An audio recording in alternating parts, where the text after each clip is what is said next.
오늘은 예수를 잃어버린 성탄절이라 이런 제목으로 함께 은혜를 나누겠습니다. 저희 가족들은 미국에 2008년에 1월에 왔는데요. 첫 번 성탄절기가 참 인상이 깊었습니다. 처음에 미국에 도착했을 때는 사우스캐롤라이나였는데요. 거기 주택가를 돌아보며 아름다운 트리 장식, 때로는 마구간을 재현하기도 하고 멋지게 그냥 만들어 놓은 걸 보면서 이 미국은 참 평화롭고 여유 있는 나라로구나, 복을 받은 나라구나 이렇게 느꼈어요. 근데 그 이후로 어딜 가든지 성탄절이 되면 가족들이 차를 타고 트리 구경하러 가자고 이렇게 돌았던 기억이 있어요. 제가 우리 강장로님 가정을 방문했는데 초창기에 강장로님 내외분께서 성탄 트리를 얼마나 아름답게 장식을 하셨는지 그래가지고 그게 신문에 난 그런 기사도 제가 보았습니다. 여러분, 이렇게 성탄절이 되면 우리가 장식을 하고 예수님을 맞을 준비를 합니다. 여러 해 전에 있었던 실화인데요. 동북부 보스턴시의 서머빌이라고 하는 타운에서 있었던 일이에요. 성탄절을 기념하기 위해서 타운에서 시청 앞 광장에다가 첫 번 성탄절의 모습을 재현해 놓았습니다. 마구간이 있고 또 아기 예수가 있고 그 예수를 안고 있는 어머니 마리아와 요셉과 들에서 양치는 목자들과 동방박사들이 와서 경배하는 그런 모습을 그대로 재현을 해놓았어요. 모형으로 만들어서 이것이 도시의 명물이 되었습니다. 타운에서는 성탄절 당일에 이제 성대하고도 다채로운 기념 행사를 계획을 하고 있었어요. 그런데 성탄절을 며칠 앞둔 어느 날 밤에 누군가 장난으로 그 장식 중에 아기 예수를 훔쳐갔어요. 마리아와 요셉과 목동과 동방박사 다 있는 천사들까지 있는데 단지 성탄의 주인공인 아기 예수님만 없는 거예요. 당황한 타운에서 신문과 방송을 통해 그 사실을 알리고 제발 아기 예수님을 다시 갖다 놓아달라고 그렇게 호소를 했습니다. 다행히 성탄절 전에 잃어버린 모형을 다시 찾아서 그렇게 행사를 했다는 이야기예요. 이 사건이 모두에게 큰 교훈을 주었습니다. 아무리 성탄절 행사가 다양하게 펼쳐지고 또 거기 멋진 선물이 있다고 해도 장식이 있다고 해도 정작 성탄의 주인공이 되시는 예수님이 안 계신다면 그건 크리스마스가 될 수 없는 거예요. 성탄절의 정신이 사라져버린 그 주인공이 사라져버린 성탄절은 의미가 없다는 거예요. 우리가 이 뜻깊은 성탄절을 맞이하면서 우리는 무엇보다 성탄의 주인공이 누구인지, 그죠? 별을 따라왔는데 별의 주인공을 찾지 못한 사람들도 있었죠. 예수 그리스도, 성탄의 주인공 예수 그리스도, 그분을 만나야 되겠다. 그래서 아울러 겸손한 마음으로 우리가 정성을 다해서 그 예수 그리스도 앞에 경배하고 예배하는 크리스마스, 크라이스트라고 하는 단어와 메스라고 하는 예배라고 하는 단어가 합쳐진 날, 그리스도를 경배하는 날, 성탄절이 되는 거죠. 성탄절에 관계된 이야기 중에 여러 이야기가 있는데 아마도 찰스 디킨스라고 하는 사람이 쓴 크리스마스 캐럴이라고 하는 이야기가 가장 큰 감동을 주는 이야기라고 생각이 됩니다. 그 이야기는 1840년대 영국의 배경이에요. 그런데 오늘 우리에게도 똑같이 일어나는 사건이에요. 어느 시대에나 하나님이 어떤 사람에게 영감을 주세요. 그래가지고 그 사람들이 자기의 재능을 가지고 소설을 쓰거나 이야기, 또 노래나 또는 어떤 책을 쓰거나 또는 학문 활동 같은 걸 통해서 예언자의 역할을 해요. 그래서 그 시대를 깨워요. 찰스 디킨스가 그런 역할을 했어요. 당시에 영국은 산업혁명이 일어나가지고 산업화와 세속화, 물질주의, 그냥 돈이 최고야. 그러다 보니까 이런 것들이 사람들 마음에 확산이 돼서 성탄절 같은 거, 이런 어떤 고상한 전통, 이런 정신적인 가치는 잊혀져 가고 있었어요. 영국도 기독교 국가지만, 그러니까 사람들 분위기가 성탄절이 밥 먹여주냐? 이렇게 된 거예요. 그래서 이 소설이 나와서 크리스마스의 의미가 뭔가, 그걸 사람들에게 다시 각인시켜주고, 여러분, 이 소설은요, 성경에 나오는 삭개오의 이야기에서 영감을 받은 그런 소설이에요. 여기 주인공이 에비니저 스크루지라고 하는, 여러분, 그런 지독한 수전노입니다. 돈이 자기 인생의 목적인 사람, 돈에 한 맺힌 사람이에요. 여러분, 오늘날도 한에 맺힌 사람이 많아요. 공부와 학벌에 한이 맺힌 사람이 있어요. 또 돈에 한 맺힌 사람도 있고, 어떤 사람은 연애에 한이 맺힌 사람이 있고, 하여간 인생에는 한 맺힌 게 없어야 되는데, 그 한을 풀어야 되는데, 돈에 대한 한이 돈으로 풀리나요? 학벌에 대한 그 한이 공부 많이 한다고 풀리나요? 그게 문제죠. 이 스크루지 영감은요, 심지어 친구의 장례식에 갔는데 관뚜껑을 덮기 전에 그 시신의 눈에다가 1페니 1센트짜리 동전을 이렇게 놔주는 관습이 있는데, 관뚜껑 덮기 전에 잠깐 그러더니 눈에다 노잣돈 놔준 거, 그거 1원짜리 그거 이렇게 가져가면서 땅 파면 돈 나오냐? 이런 사람이에요. 사무실에 자기 비서가 손이 곱아가지고 글씨를 못 쓸 정도로 그렇게 추워요. 온도가 낮아요. 근데 불을 못 대게 석탄 그 함을 자물쇠로 잠가 놓는 그런 사람이에요. 그래서 사람들이 메리 크리스마스 그러면 크리스마스고 나발이고 그런 거 다 사기야, 이런 사람. 예? 가난뱅이 주제에 메리 크리스마스 떠들고 다니는 놈들은 다 푸딩에 삶아서 땅에 묻어버려야 돼, 이런 사람이에요. 그런데 어느 날 크리스마스 전날 밤에 꿈을 꿔요. 7년 전에 죽은 자신의 동업자 말리라고 하는 사람의 영혼이 나타나요. 그는 살아생전 자기가 지은 죄 때문에 자기 죄의 사슬을 끌고 끊임없이 방황하는 그런 신세를 한탄하면서, 여보게 자네 아직 살아있으니 기회가 있는 거야. 이 나 같은 운명을 피할 기회가 있는 거야. 내가 이거 얘기해 주려고 왔어. 제발 나처럼 되지 말게 경고해요. 그러면서 그 꿈이 계속 이어지는데, 꿈인지 환상인지 과거, 현재, 미래의 혼령들이 나타나서 이 스크루지에게 자신의 일생을 보여주는 거예요. 돈의 집착 때문에 사랑하는 약혼자가 떠나버린 안타까운 과거, 그리고 현재의 혼령이 보여준 거는 지금 무슨 일들이 일어나고 있나, 이런 걸 보여주는 거예요. 크리스마스의 그런 풍광을 보여주는데, 그러면서 크리스마스의 정신을 저버리고 크리스마스를 팔아서 장사하는 자들, 우리는 그들을 알지 못하노라. 하나님이 그런 말씀을 예수님이 하시는 거예요. 이 성경 말씀이지요. 예수님이 뭐라 그러셨어요? 내 아버지 집을 장사하는 곳으로 만들지 말라. 불법을 행하는 자들아, 내게서 떠나라. 노끈으로 채찍을 만들어서 돈 바꾸는 자들 상으로 부시고 그 짐승들을 쫓아내시고, 내가 너희를 도무지 알지 못하노라. 우리 예수님도 그렇게 막 분노하셨잖아요. 그런 걸 보여주는 거예요.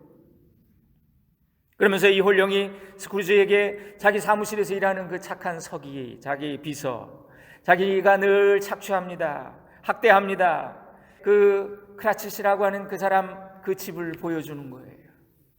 그는 가난하지만 행복하게 모두가 열심히 일하며 사는 그 가정, 초라한 크리스마스지만 그 만찬을 하면서 크라치시 가족들에게 건배를 제의합니다. 그러면서 뭐라 그러냐면, 우리 사장님 스크루지 어른을 위해서 우리 건배합시다. 그래요. 그러니까 와이프와 자녀들이 막 그 수전노 영감을 위해서 뭐 축배를 하냐고 막 이러니까 이분이 하는 얘기가, 그래도 우리 사장님 덕분에 우리가 이렇게 일자리가 있어서 일하면서 사는 거야.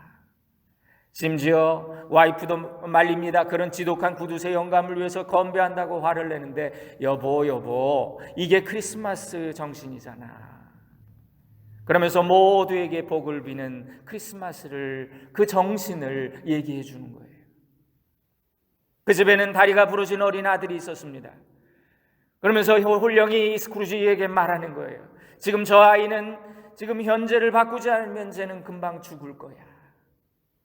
고마운 마음에 스크루지가 그럼 그 아이 죽지 않게 해주세요. 저를 위해서 복을 비는 저 가정, 저 아이, 불쌍한 아이 죽지 않게 해주세요. 그런데 이 홀령이 뭐라 그러냐면, 스크루지가 늘 하던 말 있잖아요. 인구도 넘쳐나는데 죽을 놈들은 빨리 죽어야지, 푸딩에 삶아서 죽여야지, 이렇게 말하는 거예요. 그러면서 인간의 무지와 굶주림을 서로가 사랑으로 해결하지 않으면 크리스마스의 꿈처럼 인류의 문명도 사라질 거라고 경고해요. 그 다음에 미래의 홀령이 나타나요. 그리고 스크루지가 앞으로 당할 일을 보여줘요. 자신의 장례식이 됐어요. 자기가 죽던 날 장례식 소식을 들은 사람들이 모두가 스크루지가 잘 죽었다고 그러는 거예요. 아무도 자신의 죽음을 안타까워하거나 슬퍼하질 않아요. 자기 집에서 청소하던 노파가 있었는데 자기가 죽고 나서 침대에 뿌며 커튼이며 심지어 자기가 입고 있던 옷까지 시신에서 다 벗겨가는 거예요. 다 훔쳐가면서 하는 말이, 생전에 이 작자 이거 살았을 때 무서워서 아무도 곁에 안 오더니 아니 나만 신났네, 다 걷어가는 그 집에 나만 횡재했네 그러면서. 그래서 스크루지는 자기의 죽음이 갑자기 두려워지는 거예요. 홀령님, 그래도 혹시나 나의 죽음을 비웃지만 않고 나의 죽음 때문에 눈물 흘리는 사람 하나는 있지 않을까요? 그랬더니 하나 있지. 그러면서 보여주는 거예요. 자기에게 빚을 진 부부를 보여주는데 맨날 스크루지가 가서 그들에게 빚독촉을 했거든요. 그랬더니 이 부부가 말이죠, 스크루지 영감님 돌아가셔서 이 빚을 다른 사람이 대신 가져가도 그분만큼 우리 힘들게 하진 않겠지, 이러면서 울어, 좋아가지고 울어. 그 모습을 보여주는 거예요. 여러분, 그러면서 세상에는 안타까운 죽음도 있지 않느냐. 자기의 비서 그 아들이 결국 죽었는데, 다친 다리를 치료받지 못해서 죽었는데 가족들 모두가 슬퍼하는 그런 모습을 보여주면서 이 아이는 누군가가 도울 수 있었는데 돕지 않아서 이렇게 죽었다고. 그 다음에 이제 홀령이 스크루지를 자기 무덤으로 데리고 가요. 묘비를 봅니다. 묘비가 이렇게 눈에 덮여 있는데 이렇게 바람이 날리면서 죽은 날짜가 보니까 그해 성탄절 이브에 죽은 거야, 자기가. 그래서 홀령에게 묻습니다. 홀령님, 한 가지만 대답해 주세요. 나의 미래는 정해진 건가요? will be 정해진 건가요? 아니면 maybe 바뀔 수도 있는 건가요? 현재가 바뀌면 미래도 바뀔 수 있나요? 홀령님, 나는 이제 변할 거예요. 난 이제 변할 거예요. 난 변했어요. 나는 이제 매일매일 크리스마스의 정신으로 살아갈 거예요. 과거, 현재, 미래의 교훈을 잊지 않겠습니다. 제가 다르게 살면 저의 운명이 바뀔 수 있다고, 저의 죽음이 바뀔 수 있다고 말씀해 주세요. 저 비석에 쓰인 저 글을 바꿀 수 있다고 말씀해 주세요. 그런데 아니야, 너들이 땅속에 들어가. 그래가지고 땅속에 쿵 하고 떨어졌는데 꿈이죠. 깼어요. 깨어난 그는 너무나 놀랐어요. 안도하며 한숨 쉬며 자신을 되돌아봐요. 여러분, 하나님이 꿈으로나 환상으로나 이렇게 알려주는 사람은 이거 진짜 복된 사람인 거예요. 그때부터 그는 변해요. 친절한 사람이 됩니다. 명랑한 사람이 돼요. 무엇보다도 이웃을 생각하는 사람이 됩니다. 누구보다도 크리스마스의 정신을 실천하면서 살아요. 그 다리 다친 아이도 치료해주고 사람들에게 베풀고 하나님이 자신에게 주신 기회를 감사하며 복된 인생을 살아요. 결국 모든 사람의 친구가 됩니다. 그리고 모두에게 환영받는 사람으로 살아요. 그리고 모두가 안타까워하는, 그리고 슬퍼하는 죽음을 죽었다, 그런 얘기예요. 여러분, 이야기는 여기서 끝납니다. 그러나 우리의 이야기가 이어져요. 어젯밤에 자다가 죽은 사람이 얼마나 많을까? 나의 오늘은 어제 죽은 사람이 그토록 살고 싶어 했던 내일이었다라는 말이 있어요. 예수님 어리석은 부자의 비유를 통해서 그는 자기의 미래를 위해서 모든 것을 너무나 철저하게 잘 준비했어요. 그런데 하나님 말씀하시기를 어리석은 자야, 내가 오늘 밤 내 영혼을 내가 취하리니 그러면 너의 준비한 것이 누구의 것이 되겠느냐. 이 어리석은 자야 그러시죠. 여러분, 이 대림의 절기에 우리가 이렇게 고백하기를 원합니다. 할렐루야, 주님 감사합니다. 나의 생명을 연장해 주셨습니다. 오늘도 나에게 호흡을 주셨습니다. 감사합니다. 올해도 또 한 번 성탄절을 맞이하게 하셨습니다. 내게 남은 시간, 내게 남은 인생을 선용하라고 이 크리스마스의 정신을 가르쳐 주시는 줄로 믿습니다. 신이 인간 되신 임마누엘, 하나님이 우리와 함께 하신다는 이 진리, 이 성탄절의 정신을 살라고 주신 기회임을 깨닫게 하옵소서.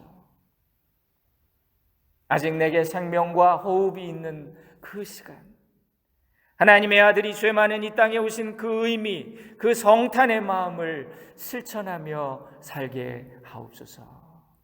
이렇게 우리가 기도해야 되겠죠. 오늘 우리가 읽은 본문 성경은 이런 말씀이에요. 요한은 이렇게 말합니다. 하나님은 그의 독생자를 이 땅에 보내심으로 그의 우리를 향한 사랑을 보여주셨다. 임마누엘 예수 그리스도를 통해 우리에게 생명을 주셨다. 그러니까 성탄절의 정신은 뭐라고요? 사랑을 베푸는 것. 오늘 우리 권사님이 특송을 해주셨습니다. 그 3절에 보니까 이런 가사가 있더라고요. 주의 뜻은 사랑과 평화로다. 우리도 서로를 사랑하세. 주님께서 사슬을 끊으시니 이 땅의 억눌림이 사라져. 이것이 성탄절이에요. 하나님이 세상을 이처럼 사랑하사 독생자를 주셨으니 그랬죠. 예수 그리스도는 하나님이 먼저 보여주신 사랑의 증거예요. 증표예요. 우리가 하나님을 사랑한 것이 아니라 하나님이 우리를 먼저 사랑하셨다. 여태까지 누구도 하나님을 본 적이 없지만 우리가 서로 사랑하면 하나님이 우리 안에 거하신다. 우리가 서로 사랑할 때 하나님이 시작하신 그 사랑이 우리 안에서 완전해질 것이다. 이런 말씀이에요. 여기 잘 보세요. 우리가 하나님을 사랑한 것이 아닙니다. 하나님이 우리를 사랑하셨습니다. 이거 영어 성경으로 보니까 This is love, not that we loved God, but that God loved us. 얼마나 놀라운 말씀입니다. 자식이 아무리 부모를 사랑한다 그래 그거 사랑 아니에요. 허당이에요. 부모가 자식 사랑하는 게 진짜 사랑이지. 그래서 받는 것은 사랑이 아니에요. 사랑은 주는 거죠.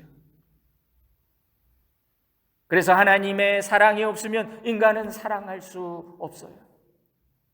인간은 사랑할 수 없는 존재이기 때문에, 우리가 애당초 그렇게 태어났기 때문에. 이것을 성경은 이렇게 말씀합니다. 인간은 모두가 죄인이다. 태어날 때부터 죄인이다. 엄마 뱃속에서 엄마가 나를 죄 중에 잉태했다. 사랑의 능력을 나면서부터 잃어버렸다는 말이죠. 하나님의 은혜를 받지 않으면 내가 사랑할 수 없는 거예요. 사랑할 수가 없어요. 은혜를 받으면 사랑해요. 사랑하게 돼요. 사랑할 수 없는 사람이 사랑스럽게 보이는 것, 이게 은혜인 거죠. 어떤 집사님이 그런 간증을 하시더라고요. 어느 날 문득 하나님의 은혜를 주시는데 그냥 자기 남편이 그렇게 불쌍해 보이더래요. 자기 같은 사람 만나서 고생한 우리 남편 치근해 보이더래요.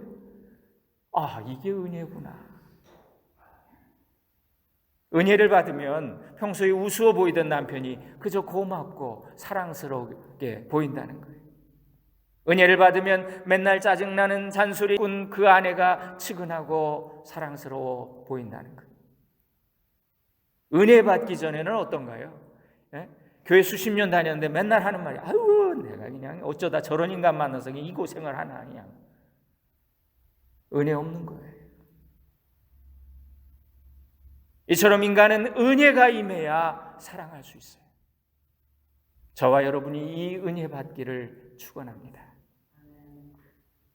우리가 사랑을 베풀어야 될 대상, 우리가 사랑을 베풉시다, 성탄절의 정신을 나눕시다 이러면 꼭 장애인 떠올리고 홈리스 떠올리고 그런 분들만이 아니에요. 가장 가까이 있지만 용서하지 못했던 사람들이 있지요. 나의 배우자, 나의 가족들, 사랑한다고 진지하게 말해주지 못했던 우리의 자녀들, 한 번도 진심으로 고맙다고 고백하지 못했던 우리 부모님들, 다 대상이 되는 거예요.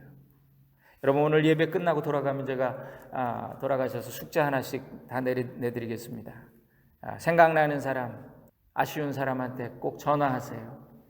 부모님께도 전화하시고 떨어져 있는 자녀들에게도 전화하시고 사랑을 고백하세요. 성탄의 정신은 사랑의 나눔이다. 하나님은 사랑이시다. 성탄절은 하나님이 당신 자신을 우리에게 나누어 주신 날이에요. 성탄절의 정신을 아는 자가 하나님의 자녀예요.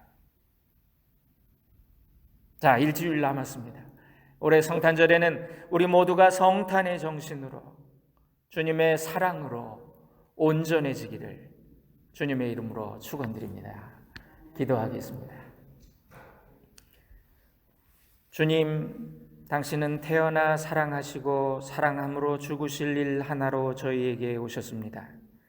그 옛날 당신은 사랑을 위하여 역사를 택하셨고 지금은 또다시 사랑을 위하여 우리의 생애를 택하셨습니다. 1000년이 지나고 또 1000년이 지나도록 주님은 여전히 사랑으로 오시건만 당신을 외롭게 만든 건 정작 우리가 아니었습니까? 오늘도 당신은 이름 모를 곳에서 쓸쓸히 탄생하시고 우리의 오만과 미움과 시기와 질투 속에서 여전히 십자가를 지고 계십니다. 우리는 당신을 주님이라 부르면서도 따르지 않았고 빛이라 부르면서도 우러르지 않았고 길이라 부르면서도 걷지 않았습니다. 부하다 하면서도 구하지 않았고 존귀하다 하면서도 섬기지 않았고 의롭다 부르면서도 당신을 두려워 아니하였습니다. 자신의 생애를 철저히 나눔의 행위로 부수어뜨려 소유를 위해서만 숨차게 바쁜 우리를 교훈하신 주님, 올해도 어김없이 찾아온 성탄과 우리 모두에게 오시는 당신을 이제는 저희가 그냥 보내드릴 수 없습니다. 우리가 가진 모든 것으로 이웃과의 나눔을 통해 당신과의 만남이 영적인 성숙이 그리고 천국이 가능하다는 것을 이 시간 저희로 알게 하여 주옵소서. 당신께 우리의 작은 사랑의 고백을 올립니다. 오늘 우리 마음속에 다시 오셔야 할 아기 예수, 우리 주 나의 님이시여, 예수님의 이름으로 기도 올립니다. 아멘.